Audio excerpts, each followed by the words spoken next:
where best friends and next-door neighbors, Willow and Lillian, spill the tea on murder, mysteries, and other things that go bump in the night. So get your favorite teacup ready, and let's get into it.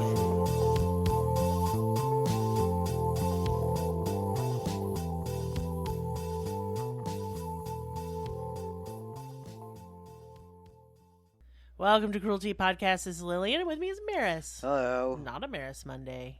Oh. This is for our patrons. Oh, them guys. Okay. Hello, patrons. Patrons. Fuck off. He'll never stop making fun of me. It sounds better. Does it? Patrons? Yeah. I don't know. Patrons sounds fine. Official tea bags. That's they much are longer. official tea bags. Yeah. Yeah. So you guys voted on this, and you have only yourselves to blame. I'll just start out by saying that. This is all your fault. The trigger warnings on this one are brief mention of suicidal ideation, suicide attempt, child sexual assault, and child abuse. No. So that's not fun. Now, this has been called like UK's satanic cult, and that is a misnomer. It is not a satanic cult. It's stupider than that, and it's really the Kidwelly sex cult. That's what we're talking about. The cult we're talking about was founded by a man named Colin Batley and simply was called the Church. I would have gone with Batley. Yeah, well, he didn't. It was founded on the beliefs in the book by Aleister Crowley and called the Book of the Law. And yes, I've read it. No good occultist hasn't, and I've also determined it's BS and Crowley was a giant turd that history should flush. Mm-hmm. In a fact, poop from a butt. He is a poop from a butt. In fact, the next Maris Monday will be a combination of horrible and horny history and will be over Crowley, so y'all can hate him as much as me. Wow. He just fucking sucks. Oh, yeah. And like when you're looking into the occult, that's like all that pops up when you're starting out, and that's really annoying. Mm-hmm. To understand the cult, we have to understand the Book of the Law. Crowley was an English occultist and magician who died in 1947 because God hates him. The Book of the Law has a lot of esoteric babble and a ton of stuff on sex magic in particular. Rape was encouraged, saying Rome was founded on it.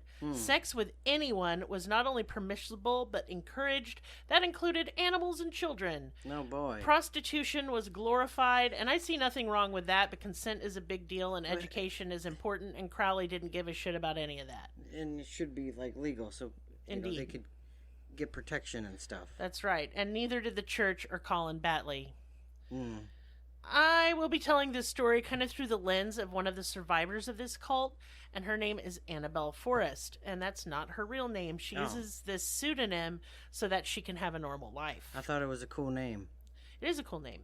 She has written a book by a ghostwriter, like her and a ghostwriter wrote it together, and it's about her experience, and it's called The Devil on the Doorstep, and I will be linking this in the case photos section. Annabelle was born in the 90s, and her parents divorced or separated when she was still little. There isn't a lot of concrete details about Annabelle's private life or early childhood, and I assume this is to protect her identity. Jacqueline, Annabelle's mother, went on to marry a man named Alan. Alan and Annabelle had a close relationship. She wasn't particularly close to her mother, though, because her mother was kind of a distant and emotionally absent parent. Jacqueline, and Alan would go on to have another daughter they named Olivia, and they all lived in London. Annabelle recalled this as a moment of normalcy in her life, a brief period in her childhood filled with happy memories. But it was shortly after the move to London that Jackie met a man named Colin Batley. Colin claimed to be the leader of a religious movement known only as the Church. Colin, like every fucking edgelord to ever exist, had read the Book of the Law and had felt moved and inspired by it. So much so, he started his own religion using that as the backbone philosophy, which is funny because there's already a religion based on the Book of the Law called Thelema. Anyway. Thelema, whatever. It's stupid. So, the philosophy in the Book of the Law is do as thou wilt, is the whole of the law.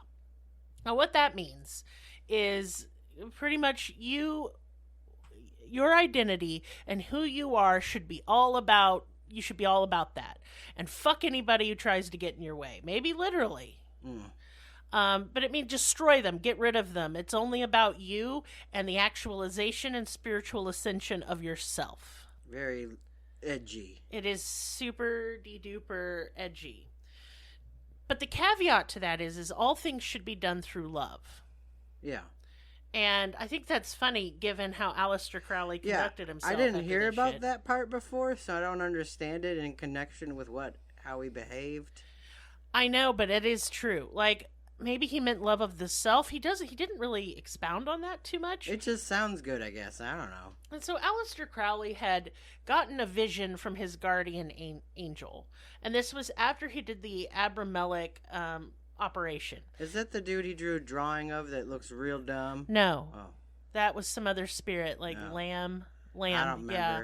Okay, so when you do the Abramelech operation, which is one of the most complicated occult rituals in fucking existence, it's supposed to take 18 months. Okay. And you must fast.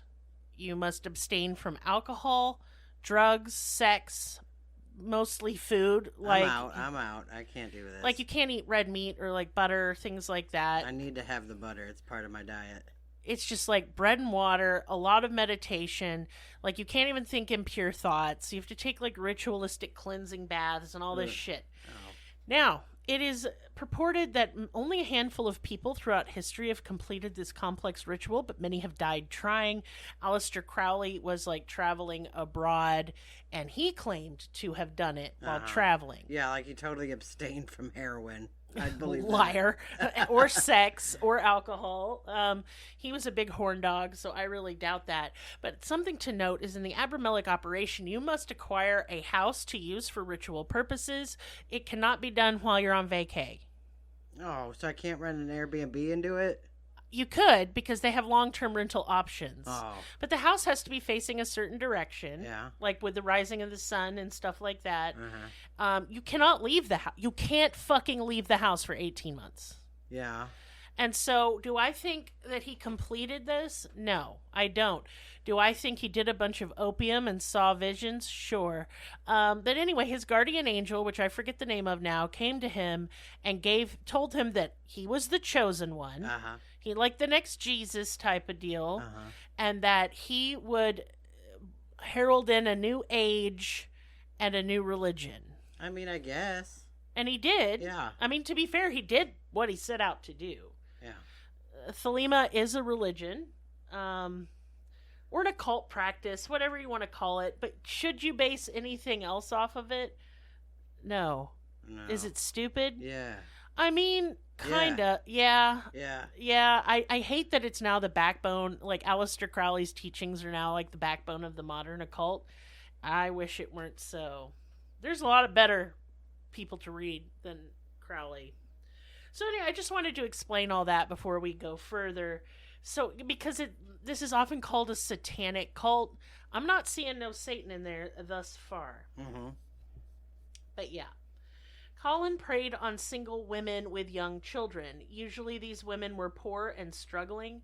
He would present himself as a viable partner, but was more interested in their children, which he would groom and abuse later. And Jackie fell for Colin completely. By 1997, the church boasted 17 members. Colin was able to convince many cult members to move with him to a small town in Wales called Kidwelly. Colin promised his followers spiritual powers, enlightenment, and immortality. He used the women, pitting them against each other, all of them wanting to be special to him, like the special chosen one, and who could get more of Colin's attention. If Colin chose them, they would get to live forever with him. Like, he set this up as like a weird Hunger Games type of deal. Oh. Not with food, but with, like, he had this group of mostly women, single mothers, and he would tell them that only the chosen one would get to kind of ascend with him to immortality. And that made the women compete against each other. And this is a common tactic in cults. Yeah. And if you notice, he did the first thing too, which was isolate them. So he wanted them to move out to this town, away from their families, away from their friends, and get them all into this little town, and so he could be weird. It just seems like something a bad guy from like Yu-Gi-Oh would do or something. Yeah, he's a really mustache twirly villain. Right. Colin told his followers that he was omnipotent. Oh. As a master manipulator, he told them that even in their most private moments, he knew what they were thinking and what they were doing. He maintained everything they did, though, was of their own free will. Except he would present them with choices that weren't really choices, manipulating and forcing them into picking the option that best suited him. And as an example, let's take the move. He's like, well, you could stay in London where you're going to spiritually stagnate and be all alone and continue to struggle. Or you can come with me to Kidwelly and you'll be provided for, taken care of, and you'll attain spiritual enlightenment and immortality. Right. Do you see? That's not really a choice. Who would No. choose the shit option? I mean, me, but... Most people don't, though. They want something better. Almost everyone wants something better, especially if you're like a single mom and you're struggling. Yeah. And so this, of course, this is a very common tactic in cults to present the idea that you're doing this to yourself. Mm-hmm. And so that way the cult leader can't be blamed because you chose this. He gave you a choice at the beginning. Why did you ignore it? You know, that type of thing. It's just a common manipulation tactic. This guy fucking sucks.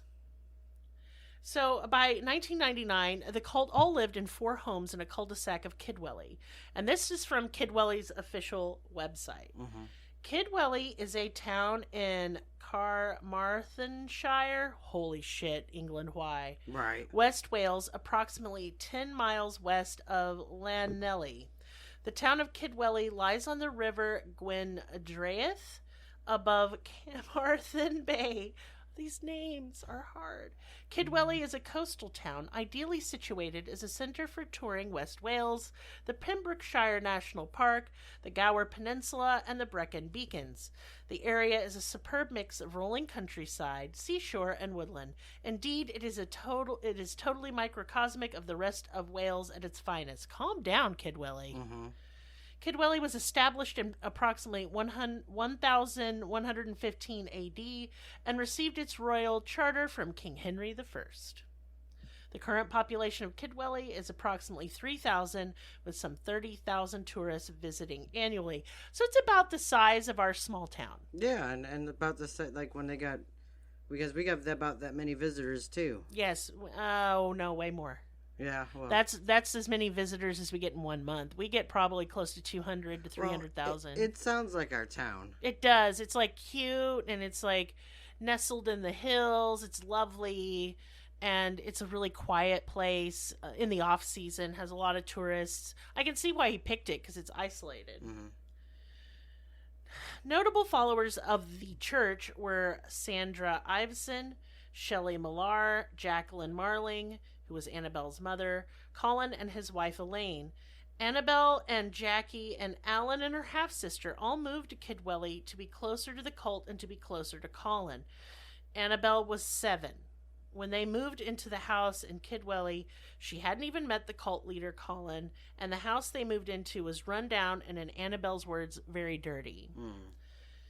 As if that upheaval wasn't enough, Jackie talked Alan into getting a job far from Kidwelly. Her reasoning, presented to him, was that it was a small town and there wasn't much in the way of work there.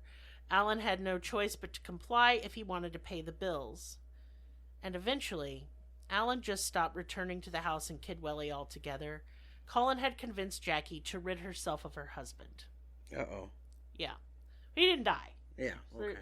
There's only one death here, and I'm not going to get into it because it involved the death of a young person by suicide. So it doesn't really have anything to do with this part of the story. Not too long after Alan left the family for good, Annabelle was woken up in the middle of the night and brought downstairs where the adults were waiting. The adults in the church had weekly meetings that included orgies. Oh. It was supposedly part of a satanic ritual. Though, let me explain some things. I'm pretty well versed in ritual magic, and most of them actually make you abstain from sex, alcohol, and drugs in order to purify the body. That's really boring. Yeah, fasting is also included. That's why I call BS on this being an actual ritual, and not just something that edgelord McGee Colin made up. Right. That being said, there are sex magic rituals, but none of them that I'm aware of are of the satanic variety And I think if you squint, I guess the black mass could be considered sexual. I mean, don't you have to, like, eat something out of a lady? No. Oh. That is a common, like, misconception. I don't know. Here's what a black mass is. Whoa. You hold it in a Catholic church, preferably. A nude woman is the altar, so, like, her back. Okay. And you mock Jesus Uh-huh. and the Trinity. That's it. Hmm. Y'all while wearing black. Oh, okay. Well, except for the lady. She ain't wearing shit. Yeah. Now, it was a rumor going around that I think it was in Santon LaVey's, like, Satanic Bible. I think that's maybe where I heard it Which from. is where you take a communion wafer and you shove it up her snatch and eat it out of her pussy. That's what I heard. Okay. Now, that's fun. And, I mean, except for the yeast infections. Yeah, that sounds yeasty. Just shove hands and face in there. You don't need to be putting, like, hors d'oeuvres in there. And Jesus is yeasty, yeah. Yeah, Jesus is yeasty. Well, he wouldn't his be. body is bread, so... Yeah, but he's unleavened bread because he's so Jewish. He's not. No, he contains no yeast, He's the flat. Christ. He's flat. The crust of the Christ contains no yeast. Right, okay, I was misinforming people. How dare you? Yeah. Anyway, I'm pointing this out because Satanism is edgy and dumb, but it isn't hot or sexy. No.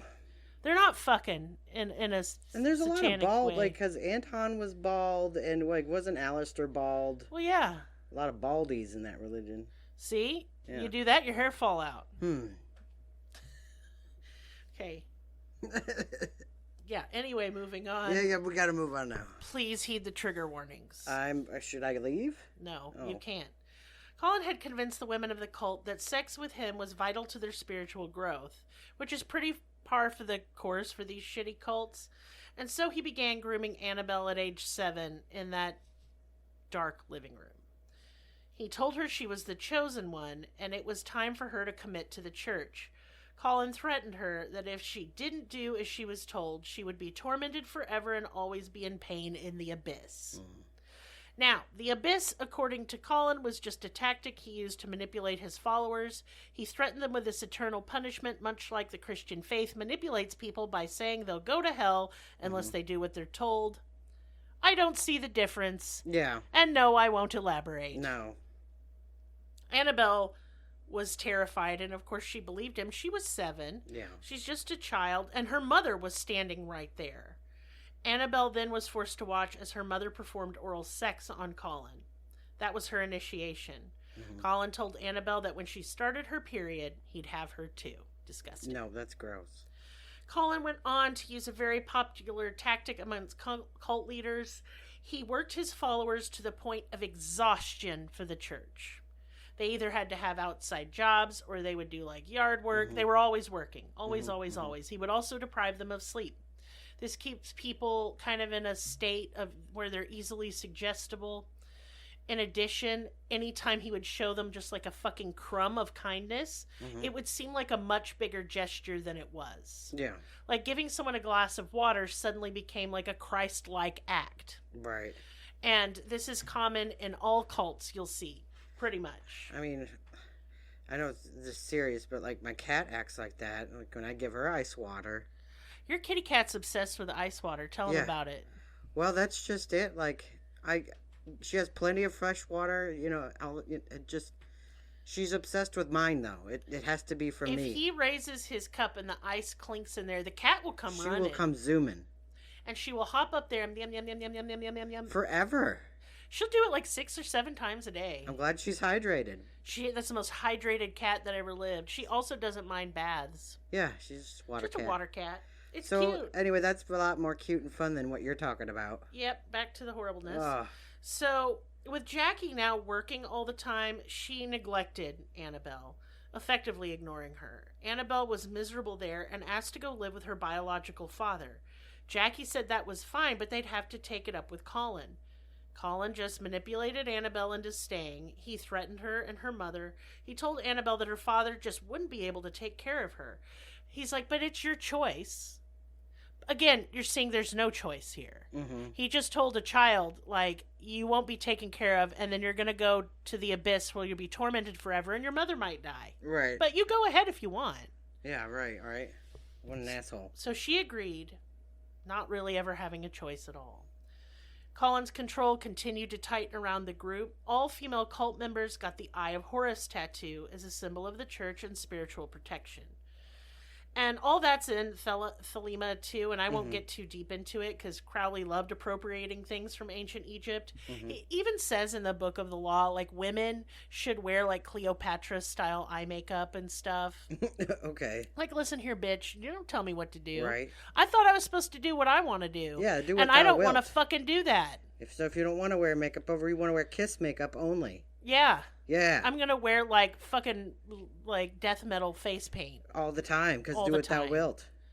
That's the whole of the law, bitch. Yeah. Fuck you. Yeah, see, this is why I shouldn't start a cult. Oh. So, yeah, Colin also told his followers that their church was part of a bigger, secret society. And when pressed about it, he would just say that it was secret. And that was that. Okay. I'm assuming it was an intimidation tactic. So it's rumored that Keith Raniere from the Nexium cult Yeah, I know. was inspired by this one. How could you be inspired by this dumb shit?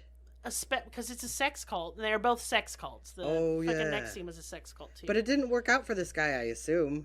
Oh, no. So how could you be inspired? Because Keith Raniere thought he could do it better. He used a bunch of new age, motivational fucking talk to brainwash people.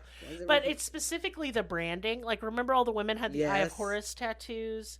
Well, Keith Raniere branded his I heard victims. about the Keith Raniere thing. Yeah. Or we did. I don't know if I was on that episode. I don't know. You might have been. I don't remember. I watched the documentary. I don't know. If anyone in town questioned the cult, they were encouraged to say that they were Mormons. Well, I mean, they fit in. That sounds about right? And I find that hilarious because they used another cult as a cover for their cult. You know, if we do anything, let's just say it's because we're Mormon. Like, we're going to rob a bank and we're like, don't worry, we're Mormon. It's fine. Yeah, this is just what we do. We're weird. Yeah. Oh, man, that's funny to me. So Colin wouldn't let the cult members watch the news, TV, or movies. And that is also another common tactic. When you just cut them off from the world entirely and you're their only source of everything, then it's easier to have control. Yeah. When Annabelle turned 11, that's when Colin began sexually assaulting her. He called them tests. If she did a good job, she would ascend in prominence in the church. If she didn't, she failed and would face the abyss. And all of this was framed as her free will and her choice. Colin tested Annabelle almost every night for 3 years. He did this to other children in the cult as well. Yeah. Annabelle endured all this, often thinking the only escape would be to take her own life. She blamed herself because Colin had presented the assault as a choice. When she turned 14, Colin told Annabelle that she had to learn the ways of the Scarlet Woman. And this is in Thelema as well. Okay. Basically, you're just a big whore, Yeah. and you just fuck whoever you... Like, a woman's power is in her ability to take a lot of dick? I don't know. I must be the most powerful bitch in the world then. Dang. What he meant was, it was time for her to have a threesome with him and another cult member. Ugh. And the other member was her own mother. Nope. I'm out. I'm triggered. Gotta go. Gotta go. Honey, I'm sorry. That's gross. Well, blame the patrons. They voted for this. Yeah, I do blame them. Okay, so Colin began to fear that Annabelle would get pregnant. If she did, he knew suspicion would fall on him and that sex with a minor was indeed illegal. So he forced her into a sexual relationship with a 19-year-old boy who could be used as a scapegoat should she end up pregnant. What an evil asshole. Oh, he's the worst. Yeah. In 2007, Annabelle did end up getting pregnant. She loved the unborn baby. It was like a light in the darkness. When she told Colin she was pregnant, he almost made her get an abortion, but then he feared doing so would make her leave the cult, so he allowed her to have it. Annabelle told the 19-year-old boy it was his baby. Mm-hmm. Annabelle had started to self-harm and even attempted suicide. She never told Colin, and he seemed wholly unaware of what she was doing, and this made her realize that Colin wasn't some all-knowing guru. He had no idea what she did in her private time. Mm-hmm. And this started to help her wake up and see the truth. Yeah. She had her baby in 2008, and she loved her, and she named her Emily. 3 months after she had the baby, she was forced by Colin to work in a brothel called Paradise Lounge. He made the other female members go to work at the brothel too, and all of their earnings were given to the cult, because of course they were. Mm-hmm. During this time, she slept with over 1,800 men. Yeah. Why do all this? Well, for money, for the cult, and more specifically for Colin. But it was also a part of his religion, and I say that with air bunnies. Right. The holy number of men a woman had to sleep with started out with as 318. Awesome, I exceeded that number, wow. So I must be like fucking So Saint Lily. you gotta do that many dudes? To be able to ascend, yes. To ascend what? Like... But then he changed the goalpost many, many times, so the number ended up being 919. I haven't. That's just all I would do is fuck. That sounds annoying. Yeah. He made it to where the women's spiritual worth was directly in proportion to how many men they slept with. Uh-huh. In order to be the chosen one, meaning the one woman who got to be with Colin, they had to attain this number of 919 sexual partners. Yeah. Every time one of the women would have a sexual encounter at the brothel, she would then text Colin and detail when and what was done and how much money she made, and he kind of made them compete. Now, if you squint... that sounds like a full-time job. Yeah. If you squint, it ain't about spiritual enlightenment. He just wanted to keep an accounting. He's a pimp, that's He's a all. pimp, Yeah. and he wanted his money. Yeah. And so he made this little game just so they'd earn more money, and that's it. Yeah, right. Had You nothing can make to do an with app his... for that, dude. Yeah, nothing to do with religion whatsoever. Annabelle didn't achieve spiritual enlightenment through prostitution. She did this at first believing that maybe she would. Remember, she's been raised in this cult, she's brainwashed, and she's a fucking child. Right. She now knew that Colin was lying and just stealing her money and the other women's money from sex work. This was her awakening. In 2009, she started coming up with a plan to escape. Mm-hmm. First, she stopped telling Colin about every client and every sex act, and instead started hiding the money.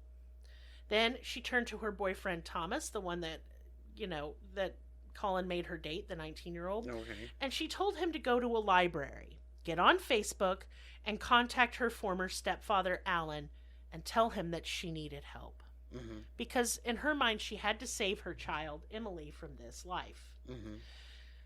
And Alan totally believed it, and he came and got her, and Emily, right away. Right. Later, he would go back and get Thomas, too. Yeah. So Thomas and Annabelle continued their relationship, but because she was so traumatized by all of this, she stopped wanting to have sex entirely, which I don't blame her. But this pissed Thomas off, and he tried convincing her to come back to the cult. And she was like, how about you go fuck yourself? And she kicked him out of the house. Yeah.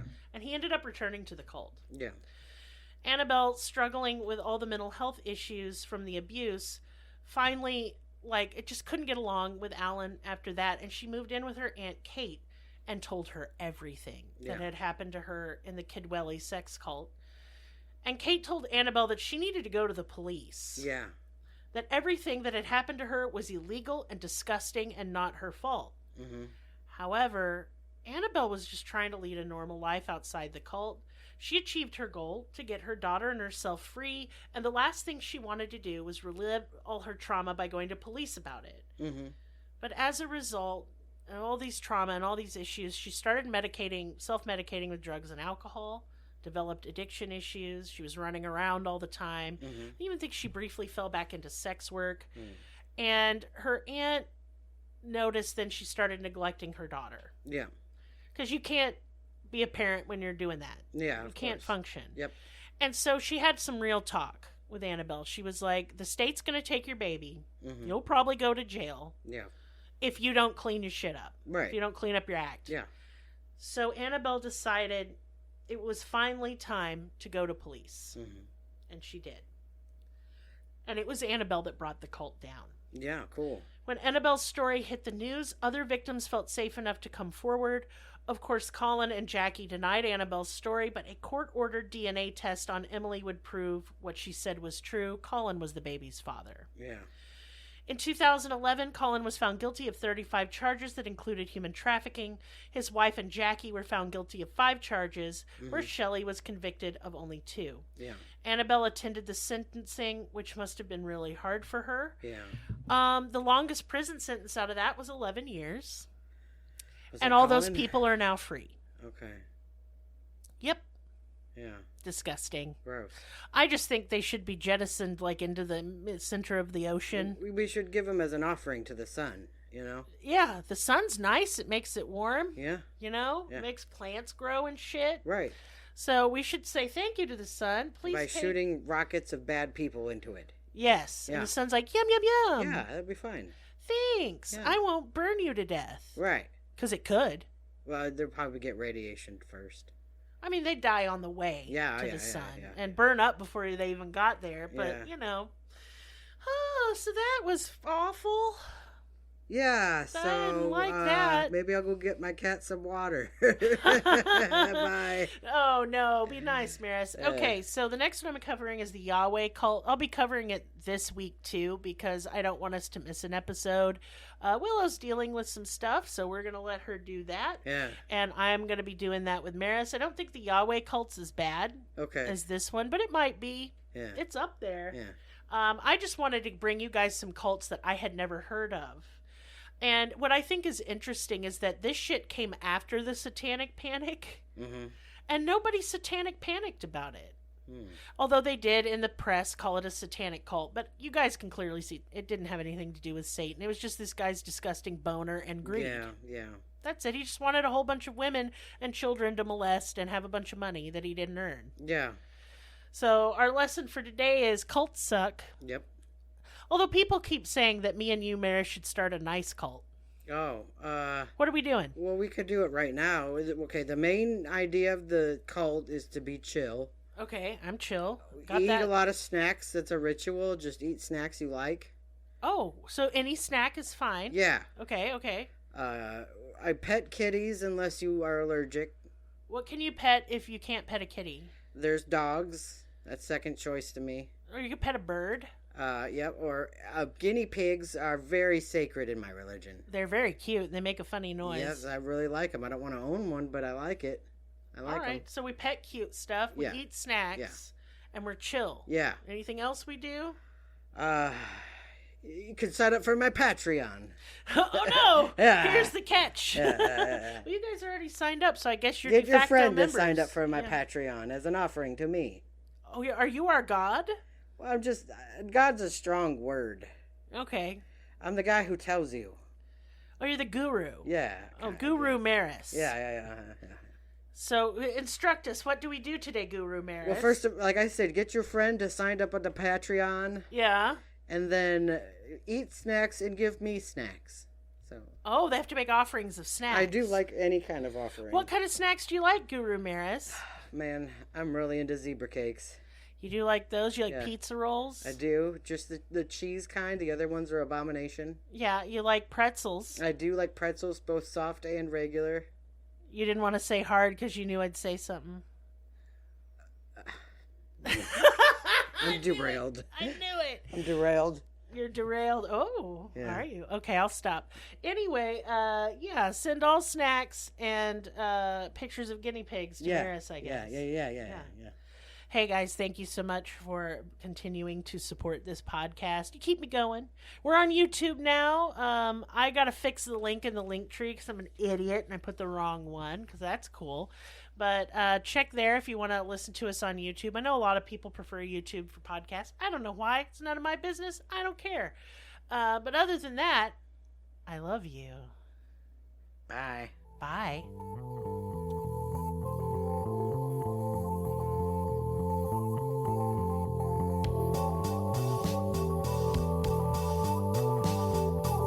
Us on your social media platform of choice. Linktree/cruelty has all the links. Check out our Patreon for exclusive episodes, merch, ad-free episodes, live ghost hunts, and much more. Please be sure to subscribe. New episodes are uploaded weekly. Thank you so much. See you next time. Music and production by Lee.